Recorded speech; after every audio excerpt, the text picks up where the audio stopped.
रुद्रपुर में इंडेन गैस वितरण की चरमराई व्यवस्था और उपभोक्ताओं के साथ हो रहे दुर्व्यवहार की शिकायतों ने उस वक्त तूल पकड़ लिया जब मेयर विकास शर्मा ने अचानक गैस एजेंसी पर छापेमारी कर दी।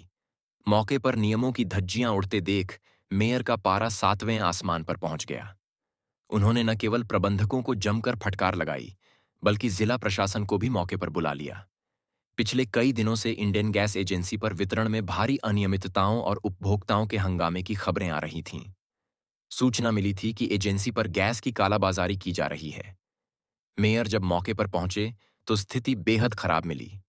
गैस वितरण का कोई रोस्टर उपलब्ध नहीं था और न ही किसी नियम का पालन किया जा रहा था। मेयर ने मौके से ही अपर जिलाधिकारी, तहसीलदार और जिला पूर्ति अधिकारी को फोन कर स्थिति से अवगत कराया। सूचना मिलते ही प्रशासनिक अमला भी मौके पर पहुंच गया। प्रशासन के स्पष्ट निर्देश हैं कि गैस की होम डिलीवरी सुनिश्चित की जाए ताकि उपभोक्ताओं को परेशानी न हो। इसके उलट ठेकेदार एजेंसी से ही सिलेंडरों का वितरण कर भीड़ जमा कर रहा था। नियमों का उल्लंघन और लापरवाही बरतने पर पुलिस ने गैस एजेंसी के ठेकेदार विनय जायसवाल को कोतवाली ले आई। ठेकेदार को कोतवाली लेकर जाने की खबर फैलते ही गैस एजेंसी के कर्मचारी भी काम बंद कर कोतवाली पहुंच गए। कर्मचारियों ने ठेकेदार को रिहा करने की मांग को लेकर दबाव बनाया। काफी देर तक चले हंगामे के बाद प्रशासन ने सख्त हिदायत दी और ठेकेदार विनय जायसवाल द्वारा भविष्य में व्यवस्था सुधारने और नियमों के पालन का लिखित माफीनामा दिए जाने के बाद उसे पुलिस हिरासत से छोड़ा गया। मेयर विकास शर्मा ने कहा कि जनता के साथ बदसलूकी और गैस की कालाबाजारी किसी भी सूरत में बर्दाश्त नहीं की जाएगी। प्रशासन को सख्त निर्देश दिए गए हैं कि वितरण व्यवस्था पारदर्शी बनाई जाए।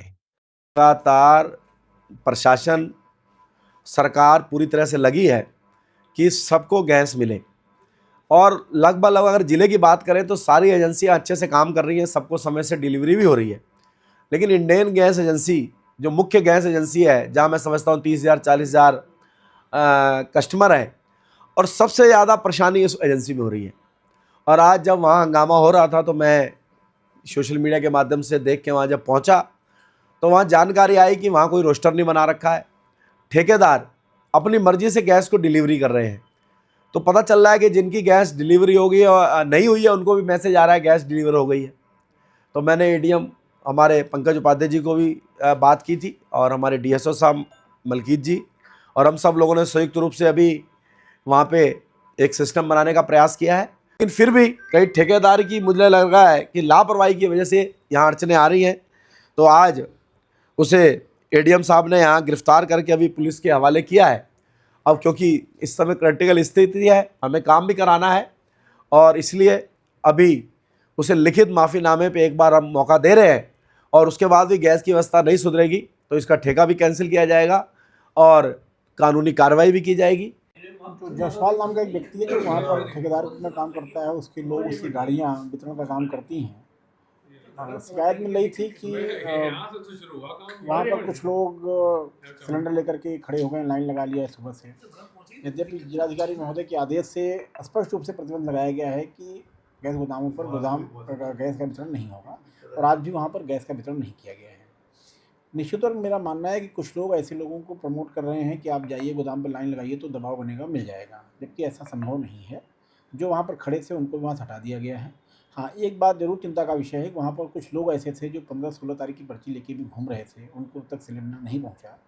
तो मैंने उनसे अनुरोध किया कि कृपया कंट्रोल रूम में फ़ोन कर दें या हमें व्हाट्सएप कर दें अपनी बुकिंग डिटेल, हम उनको गैस भी दिलाएंगे और जिनके कारण वो अनियमितता हुई है उनके तक नहीं पहुँच पाई उन पर कार्रवाई भी करेंगे। दूसरी बात यह है कि जो वहाँ पर सामान्य जानकारी मिल रही थी, इसी कारण हम उसको जायसवाल कभी कोतवाली में लेके आए थे पूछताछ करने के लिए कि व्यवसायिक गड़बड़ क्यों हो रही है। उसने स्पष्ट रूप से कहा कि उसके ऊपर क्षेत्र के कुछ लोग दबाव बना रहे हैं। उसने कुछ लोगों का नाम भी लिया, मेरा नाम लेना उचित नहीं है। कुछ लोगों के विषय में उसने कहा कि ऐसे ऐसे लोगों ने मुझे दबाव बनाया तो मैंने ऐसा किया, जो कि एकदम गलत है। अब ठेकेदार की गलती मैं मानता हूँ कि जब भी उनके ऊपर कोई दबाव बना रहा है तो उनको प्रशासन को, पुलिस को, अपने एजेंसी के मालिकों के माध्यम से हमारे प्रशासन तक बात पहुँचानी चाहिए कौन लोग अनैतिक दबाव बना रहे हैं। लेकिन ये भी सही बात है कि जो पिछले दिनों की बुकिंग है 20, 21, 22, 23, 24 तारीख की बुकिंग बची है, पहले वितरण उनको होना है। जो 1, 2, 3, 4 तारीख की बुकिंग है उनको वितरण बाद में होना है। तो ऐसे में मुझे लगता है कि जो अभी करंट की बुकिंग करने वाले लोग हैं पिछले 1, 2, 3 तारीख के, हो सकता है ऐसे लोगों ने दबाव बनाया और उनको गैस बांट दिया हो। तो नई बुकिंग को गैस बांटने के बाद बांटने का परिणाम होता है पुरानी बुकिंग के लिए गैस नहीं बच पाती है। इसलिए हमने पहले ही निर्देश दिया हुआ था कि डेट वाइज जो बुकिंग हुई है उसका रोस्टर बना करके वितरण के लिए गाड़ियाँ निकाली जाएँ। मुझे लगता है इस प्रक्रिया में कोई व्यवधान हुआ है, इसलिए मैंने जो हमारे इंस्पेक्टर हैं, सप्लाई इंस्पेक्टर हैं और तहसीलदार, इनको आज वहाँ पर मैंने बैठाया। यद्यपि मैंने नोडल अधिकारी पहले से तैनात कर रखे हैं, उसके बाद मुझे लगता है उनके फेल्योर रहा उनकी कार्यप्रणाली में, तो आज मैं तहसीलदार को और उनको बैठाया है। दिन भर में उसकी व्यवस्था बना देंगे और एक नया प्रभारी अधिकारी उस गोदाम को नामित करेंगे जो प्रत्येक दिन सुबह बैठ करके गैस वितरण की व्यवस्था को सुचारू करके अपना विभागीय कार्य करेंगे।